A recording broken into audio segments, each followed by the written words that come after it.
Umid ketdimi? Ketdi aka. Fu, bilam, nima mashina, nima hid kelyapti? Aka, anchadan beri shu o'tirib qolgan mashina. Nimalar qilmadim, ketmayapti. Buni yechimi oddiy-ku. Masalan, bitta kichkina oddiy narsani olib ketaman. Bo'ldi, umuman hid qolmaydi mashinada.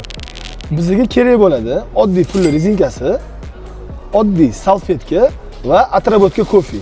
Buni hamma joyda, ana bistri kofelar bor-ku, o'sha yerga kirsanglar tekinga solib berishadi. Kofe damlangandan keyingi ostatkasi. Buni ochasizlar salfetkani, ozgina qismini solasizlar. Solasizlar, to'rtta joydan tugasizlar. Tugasizlar. Pulli rezinkasini ikkita joydan tugib qo'yasizlar. Xuddi shu ko'rinish keladi. Mashinaga xohlasanglar sidenani tagiga tashlab qo'ysanglar bo'ladi. Xohlasanglar bari cho'ntagiga, bittasini bu yoqda, bittasini bu yoqda. Qildirib tagiga tashlab qo'yasiz. Bilganlar uchun bu bir eslatma, bilmaganlar uchun oddiy lifehack. Videoni mashinasi sasib yuradigan o'rtog'ingizga jo'natib.